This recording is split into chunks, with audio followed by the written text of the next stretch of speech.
My wife came back from a corporate seminar in Chicago, glowing like she had just fallen in love again. 3 weeks later, she told me she was expecting our fourth child. I should have been overjoyed, but deep down something felt off. Then I discovered a hotel receipt hidden in her suitcase. Not from the company's hotel, but from a fancy boutique place across town. When the DNA test results arrived, they didn't just end my marriage. They exposed a betrayal so intentional, so ruthless, that even our children turned against her. This is the story of how I made her pay for every single lie. My name is Clayton Mooney, though most people just call me Clay. I'm 46, and for the past 18 years, I thought I had life all figured out. I own Mooney Motors, the top used car dealership in our part of Ohio. I started from nothing but a dream and a $5,000 loan from my father. Built it from scratch, one fair deal at a time. My wife, Vivian, was always by my side through it all. We met when I was 25, just getting into the car business. She was working as a marketing assistant at a small downtown firm. A beautiful woman with auburn hair and green eyes that could brighten any room. We married 3 years later, and she helped me grow the business while raising our 3 kids. Asher is 17 now, a high school senior and the quarterback of his football team. He already has a full scholarship waiting for him at Ohio State. Then there's Chloe, 13, sharp as a blade and every bit as stubborn as her mother. And Benjamin, our youngest at 9, always with his nose in a book or tinkering with something in his hands. The dealership was thriving. We had just opened a second location and I was planning to expand into the next county. After 22 years of marriage, 3 amazing kids, and a business that was booming, I truly thought we were living the American dream. Viv had also climbed the corporate ladder over the years. She was now a senior marketing director at Henderson & Associates, earning a solid salary and working with big-name clients. We were a team. She handled the marketing for both dealerships, while I focused on sales and operations. A perfect partnership in business and in life. Our house was fully paid off. A 4-bedroom colonial on Maple Street with a 2-car garage and a backyard big enough for the kids to run around. Every summer we took family vacations, usually down to the Gulf Coast. We had savings, retirement accounts growing, college funds ready for all 3 kids. But success has a way of making you complacent. Working 60-hour weeks, coming home exhausted, you start to take things for granted. You assume your wife is content because she doesn't complain. You think your marriage is strong just because you're not fighting. You believe loyalty is automatic when you've been together for decades. That was my first mistake, assuming everything was fine just because it looked fine. My second mistake was not realizing that the woman I fell in love with 25 years ago had changed. We both had, but I was so focused on building our future that I missed the fact we had stopped building our marriage. Maybe if I had taken her out more often instead of staying late at work. Maybe if I had paid attention to her needs instead of just the kids and the business. Maybe if I had noticed the signs of her restlessness, her hunger for something more. But you can't undo the past. You can only deal with what's in front of you. And what was about to happen would push me harder than anything I had ever faced. The first sign I should have noticed was when Viv came home from that training seminar in Chicago. She had been gone for 5 days, but when she walked through the door, she looked like a completely different person.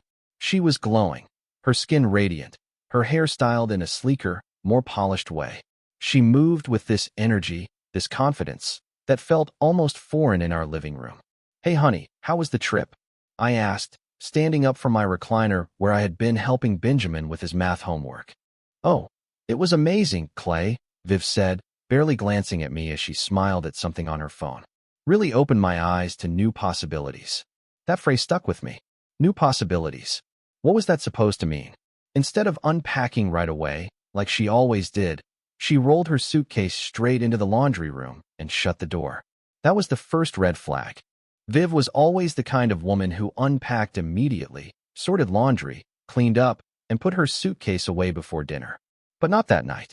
She said she was too tired to talk about the trip and went straight upstairs. Too tired. I thought. This was the same woman who used to give me play-by-play stories of her 3-hour grocery runs. Now she was back from Chicago and had nothing to say? The next day at dinner, when Chloe asked about the seminar, Viv gave vague, scripted answers about team building and leadership workshops. Nothing personal, nothing real, nothing like the woman who used to share every detail of her workday. But the biggest shift was in how she treated me. Not cold exactly, but distant. She looked at me as if I was someone she no longer admired. When I tried to hug her that first night, her body was stiff, almost reluctant. And then there was her phone, always nearby, always face down, and always lighting up with messages she would quickly swipe away. "Who's texting you so much?" I asked one evening. "Just work stuff," she replied, her cheeks flushing pink. "You know how it is with corporate clients. They expect quick responses." I knew her work, and this wasn't it. Viv had always been professional, but she had never been glued to her phone like a teenager with a secret crush. The woman who returned from Chicago was not the same one who had left. Deep down, I knew that whatever happened there had little to do with marketing strategies or leadership workshops. Something inside her had shifted, and suddenly the foundation of our marriage no longer felt as steady as I once believed. 2 weeks after that trip, the distance between Viv and me had widened into something impossible to ignore. She was physically at home, but emotionally somewhere far away. It was as if her body was present in our house, but her mind belonged to another world. The wife who used to greet me with a kiss after work now barely lifted her eyes from her laptop when I walked in. She started staying later at the office, claiming Henderson and Associates had landed a major client that demanded her constant attention. "Which client?" I asked one night, as I had always been genuinely interested in her work. "You wouldn't know them," she replied coldly. "It's complicated corporate stuff." Complicated corporate stuff?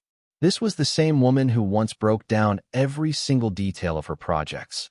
But now she was speaking to me as if I were too ignorant to understand her job.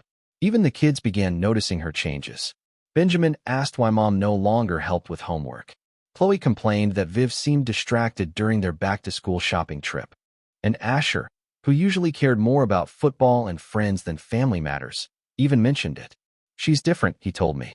"Different how?" I asked. "I don't know. Pops," he said, using the nickname he'd given me as a kid. "Like, she's happier but also sadder at the same time." Does that make sense? It made perfect sense, and that was exactly what terrified me. The breaking point came one Saturday morning. I was in the garage working on my 1967 Mustang, a restoration project that helped me relax. Viv walked in wearing workout gear I had never seen before, carrying a gym bag. "Where are you going?" I asked, looking up from the engine. "New class," she replied. "Hot yoga." Hot yoga.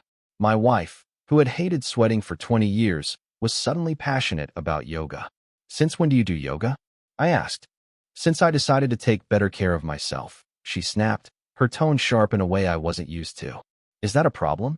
I set my wrench down and studied her. The workout clothes were high-end, expensive. Her hair was perfectly styled, her makeup flawless. Who wears full makeup to a yoga class? Viv did. Her cheeks flushed as she added, "I might grab coffee with some of the women from class afterward." "What women?" I pressed. "You don't know them," she shot back. Another empty answer. My wife was learning how to say a lot without actually saying anything. After she left, I did something I'd never done in 22 years of marriage. I searched through her things. I wasn't proud of it, but desperation has a way of breaking down your boundaries. Her laptop now had a password. Her purse, once left open and unguarded, was suddenly off limits. Even her dresser drawers looked more organized, as if she were deliberately hiding something. But what truly caught my attention was the credit card bill. There were charges I didn't recognize, restaurants I'd never heard of, and a hotel expense from 2 weeks earlier. Not in Chicago, but here, in our own city. Why would my wife need a hotel room, so close to home? 3 weeks after this so-called yoga revelation, Viv dropped a bombshell that should have been the happiest news of our lives.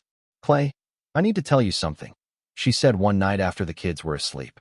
We were in the living room, but she sat at the far end of the couch, as far from me as possible. I muted the television and turned toward her. "What is it?" I asked. "I'm pregnant." For a moment, I couldn't process the words. Years ago, we had talked about another child, but Viv had been adamant. 3 kids were enough. She even mentioned tying her tubes after Benjamin's birth. "Pregnant?" I repeated, my mind racing. "Are you sure?" She nodded. But there was no smile, no joy in her eyes, no tears of happiness. Instead, she looked afraid. "How far along?" I asked. "About 6 weeks," she answered quietly. 6 weeks. I did the math in my head. That lined up exactly with her Chicago trip. "That's amazing, honey," I said, moving closer to hug her.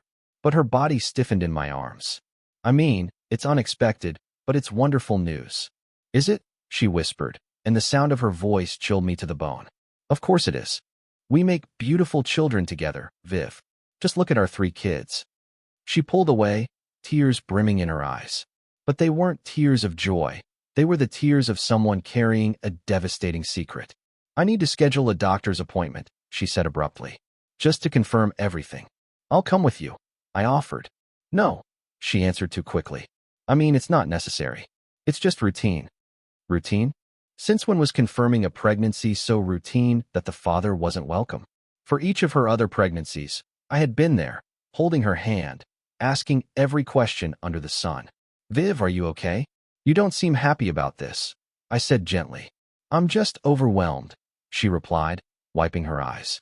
Work has been stressful, and now this. But stress didn't explain the guilty look that flickered across her face. Stress didn't explain why she wouldn't let me touch her, or why she seemed more scared than thrilled. That night, lying beside my wife as she curled as far away from me as possible, I stared at the ceiling. My mind kept replaying the hotel bill, the secretive phone calls, the designer yoga clothes, the emotional distance, and now a pregnancy that she seemed more terrified of than excited. The pieces were coming together into a picture I desperately didn't want to see, but could no longer ignore. Something was deeply wrong in my marriage, and this baby might hold the answer to what that was. The morning after Viv revealed her pregnancy, I couldn't shake the gut feeling that something wasn't right. While she went alone to her doctor's appointment, despite all my offers to join her, I did something I never imagined I'd do as a husband. I went through her things like a detective. I started with the credit card statements I had seen before. I pulled up every charge online from the past 3 months and printed them out. What I saw made my stomach churn. Multiple dinners at restaurants I'd never been to, always billed for 2. A huge purchase at Victoria's Secret, more than Viv had spent on lingerie in our entire marriage. And the hotel bill, not for just one night, but 3 separate stays, all while she claimed to be working. But the clearest evidence came from her suitcase. Viv had finally unpacked it the day before, but she'd overlooked something. Hidden in the side pocket was a receipt from a high-end restaurant in Chicago, dated during her conference. Dinner for 2. Expensive wine. Dessert. The kind of romantic evening you don't share with colleagues. My hands trembled as I held it. 22 years of marriage, and my wife had been going on intimate dinner dates with another man. Sitting there in our bedroom, surrounded by family photos and the life we'd built, everything felt like a cruel joke. Our wedding picture by the nightstand wasn't a memory anymore. It felt like evidence. Then I remembered what my buddy Raleigh once told me. His cousin in corporate security said most affairs leave digital trails, emails, messages, social accounts. Viv's laptop was downstairs, but when I tried logging in, my heart sank. The password had been changed. But then I remembered her old tablet tucked away in a kitchen drawer, the one she stopped using when she upgraded her phone. I powered it up, hoping she'd forgotten to log out. Bingo. Her Gmail was still active. Inside, I found a folder I'd never noticed before, labeled Project Planning. At first glance, it looked harmless. But when I opened it, dozens of emails appeared between Viv and someone named Trevor Walsh. The earlier ones looked professional, marketing ideas, client presentations. But as the weeks went by, the tone shifted. Compliments about her intelligence. Remarks about how much he enjoyed working with her. Invitations to grab coffee. And then the one message that froze my blood. Can't wait to see you in Chicago. I've made reservations at that place you mentioned. Dated just 2 days before her trip. This wasn't a spur-of-the-moment mistake. It was premeditated.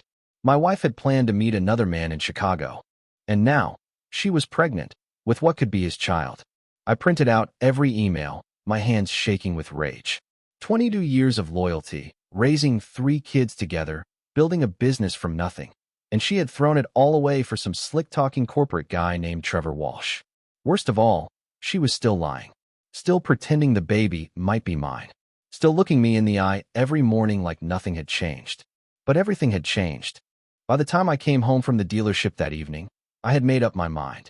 No more ignoring. No more hoping I was wrong. It was time to confront her. Viv was in the kitchen cooking dinner when I walked in, humming softly, as if she had no secrets weighing her down. Watching her act so casual, so normal, while hiding betrayal of this magnitude made my jaw tighten. How was the doctor's appointment? I asked, dropping my keys on the counter. Fine. She replied without looking at me. Everything's good. Baby's healthy. Baby's healthy. She said it like there was no doubt in the world whose baby it was. That's great news, I said evenly, pulling the printed emails from my jacket pocket. Because I have something we need to talk about. Her head snapped up, and when she saw the papers in my hand, her face turned pale. What are those? She asked, her voice cracking. I think you know exactly what they are, Viv. I spread the emails across the kitchen counter like playing cards. Her eyes flicked across them, her face betraying a storm of emotions: shock, fear, guilt, and finally, defiance. You went through my personal emails? She demanded. Your personal emails? I laughed bitterly. Viv, these aren't personal. These are love letters to Trevor Walsh. She lifted her chin, trying to hold her ground. Trevor is just a colleague. We work together. Really? I said, pointing at one message. Because here he writes about how much he misses your touch. That sound professional to you? Her face flushed crimson. Clay, you're taking things out of context. Out of context. My voice rose, and I didn't care if the kids overheard. You planned to meet him in Chicago. You had romantic dinners. You're having an affair, and now you're pregnant with a baby that might not even be mine. That's not. She started, then stopped. For a moment, I thought she might finally confess. It's not what, Viv? I snapped. Not true. Not what it looks like. Not the end of our marriage. Tears streamed down her face, but I felt no sympathy. These weren't the tears of someone who regretted her choices. They were the tears of someone who had been caught. I never meant for this to happen, she whispered. But it did happen, I shot back. You made choices, Viv. You chose to betray 22 years of marriage. You chose to risk our family. You chose to lie to my face while carrying another man's child. We don't know whose baby it is, she blurted out quickly. I stared at her in silence. Yes, we do know.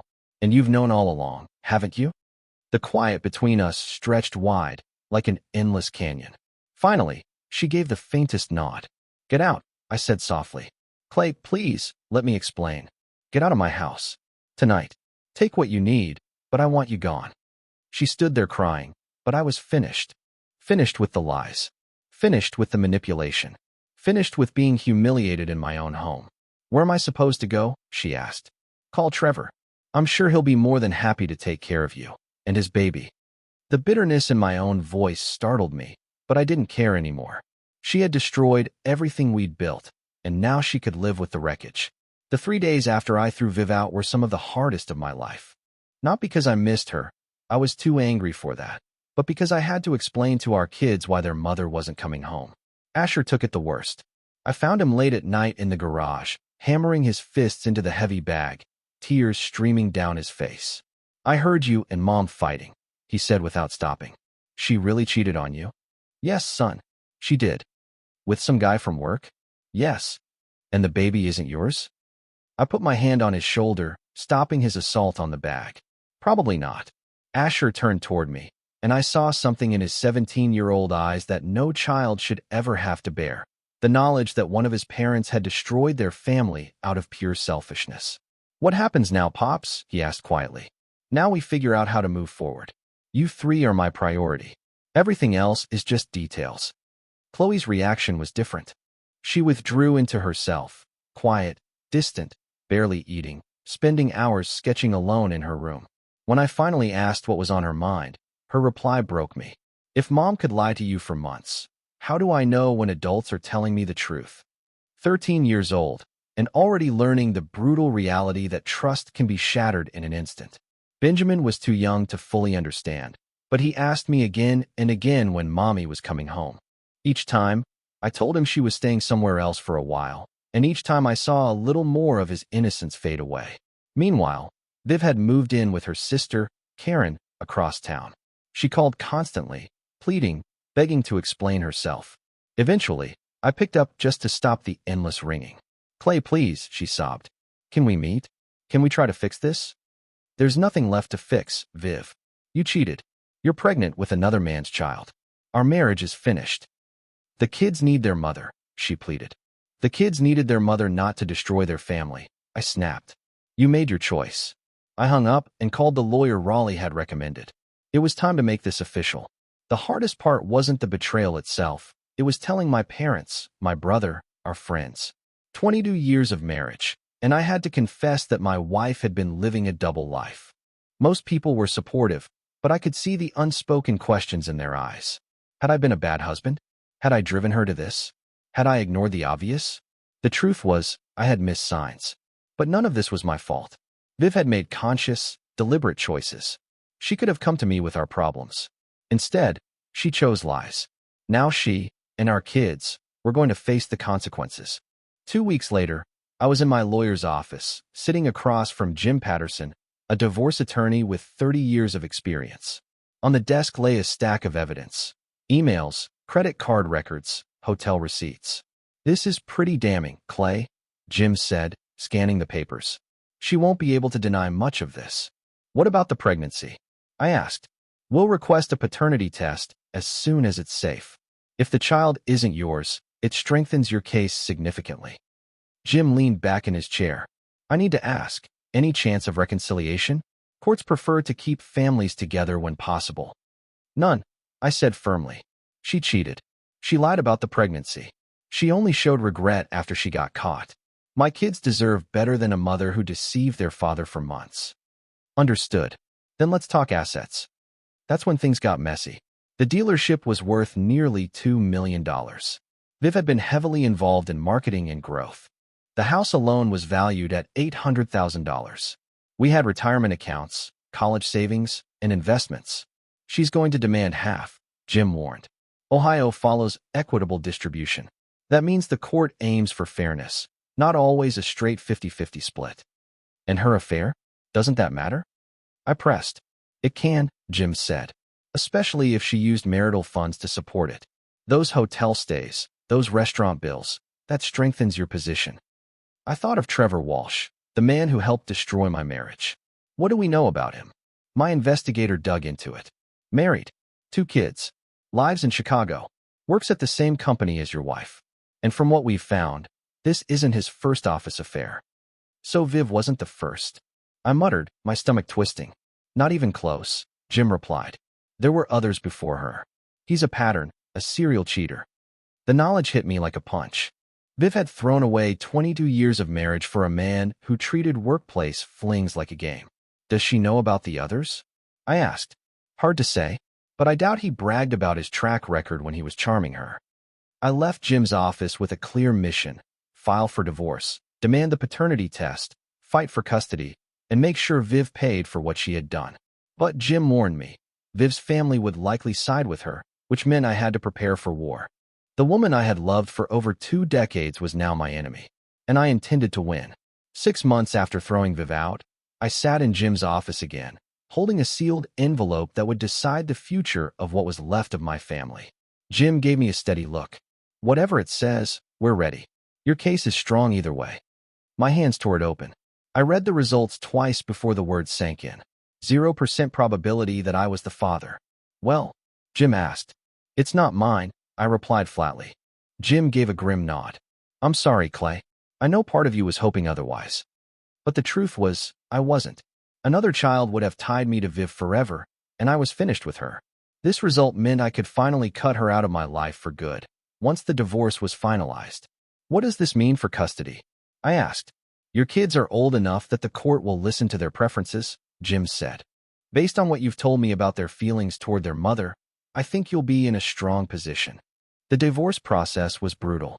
Viv's family closed ranks around her, painting me as some cold, unforgiving man who had abandoned his wife instead of fighting for the marriage.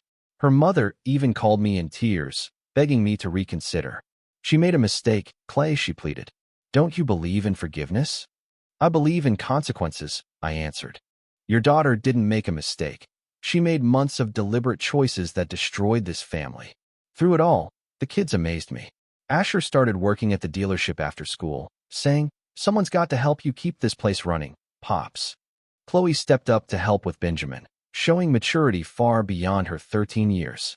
And Benjamin, sweet Benjamin, adapted better than I expected, though he still asked about his mom from time to time. 3 weeks earlier, Viv had given birth to a baby girl. Trevor Walsh's daughter.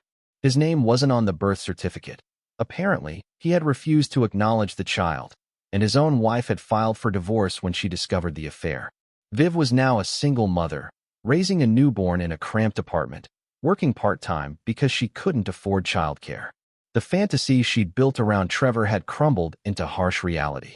The court hearings next week, Jim reminded me one afternoon. Are you ready? I thought about my kids, who had endured so much because of their mother's selfishness. I thought about the dealership I had built with my own two hands, the house I had worked years to pay off, the life I had carved out through sweat and sacrifice. I'm ready, I said. Not just ready to end the marriage, but ready to show the world what happens when you betray a man who gave you everything. 2 years after the divorce was finalized, I sat in my office at the dealership as Asher walked in carrying the monthly sales report. We're up 18% from last year, Pops, he said, dropping the paperwork on my desk. The new lots beating projections. At 19, he was a sophomore at Ohio State, studying business. But he still worked with me during summers and breaks. The boy had become a man through all this, and I couldn't have been prouder. Your mom called again, he said casually, as if mentioning the weather. What did she want? To see Benjamin. I told her she had to go through you. Viv had been trying to rebuild her relationships with the kids for over a year. Chloe, now 15 and more forgiving than her brothers, saw her occasionally. Benjamin, at 11, was curious about his half-sister but still preferred the stability of our home. Asher wanted nothing to do with her. She's not the same, he told me once. Even when she talks to us, it feels fake. Like she knows she ruined everything, but doesn't know how to fix it. The truth was, some things can't be fixed. Trust, once broken, can't simply be glued back together. And Viv had shattered it beyond repair. Meanwhile, we were thriving. The business was stronger than ever. I had purchased 2 more lots and was considering franchising.